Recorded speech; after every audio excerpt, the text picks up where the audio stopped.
រៀនពីហ៊ុនសែនដើម្បីជោគជ័យមេរៀនទី18ហ៊ុនសែនមានសុទិដ្ឋិនិយមម្ចាស់ការ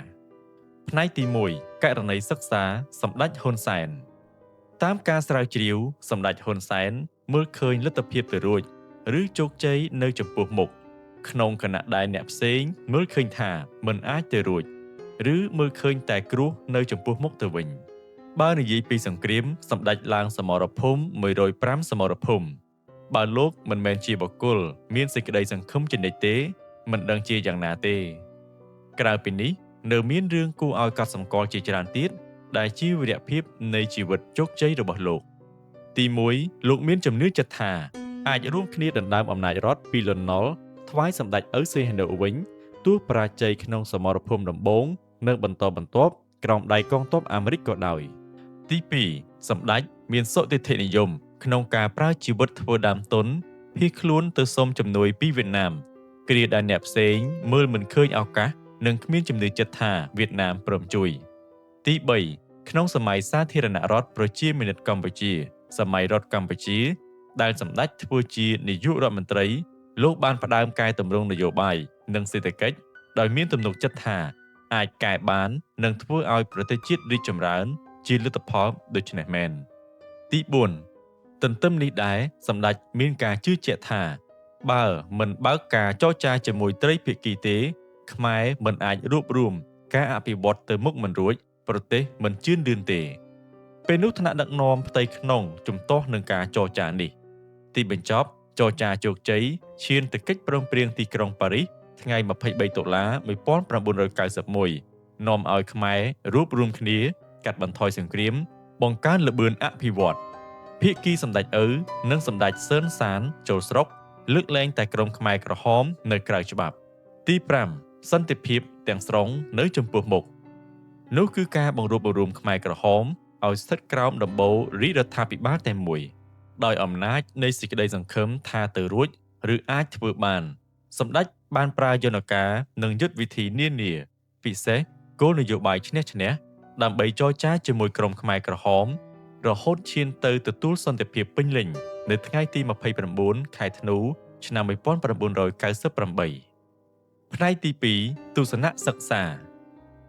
សុទិដ្ឋិនិយមសំដៅយកជំនឿចិត្តដែលអាចធ្វើទៅបានការគិតវិជ្ជមាននិងការមានសេចក្តីសង្ឃឹមគ្មាននរណាម្នាក់ដែលមិនធ្លាប់បរាជ័យនោះទេ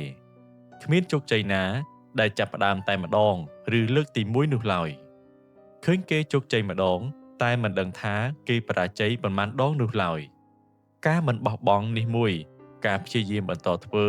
ដោយកែប្រែយុទ្ធសាស្ត្រនេះមួយពិសេសកុំបោះបង់សេចក្តីសង្ឃឹមខាងមុខប្រកបដោយសុទិដ្ឋិនិយមនេះកាន់តែមិនអាចរំលងបានយើងជាមនុស្សគេជាមនុស្សគេអាចធ្វើបានយើងក៏អាចធ្វើបានកុំគិតថាយើងមិនអាចធ្វើបានឲ្យសោះមានដង្ហើមម្រាមដៃត្រូវតែកម្រើក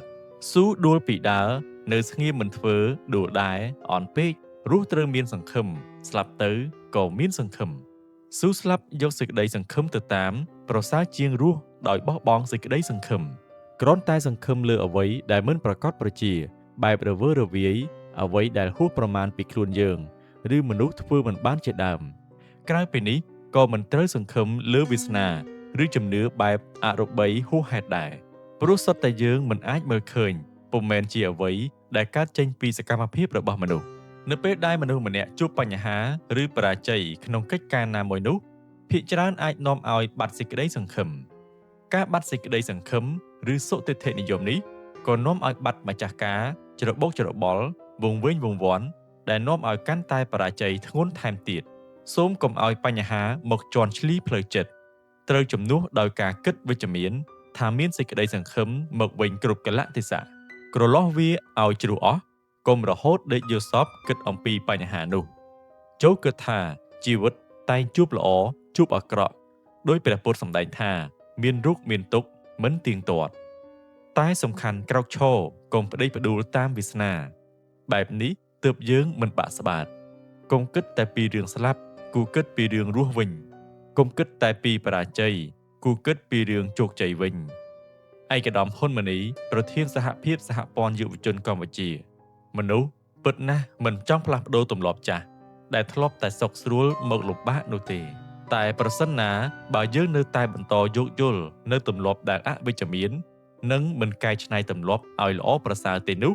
យើងនឹងពិបាករីកចម្រើនក្នុងបរិបទសង្គមប្រកួតប្រជែងណាស់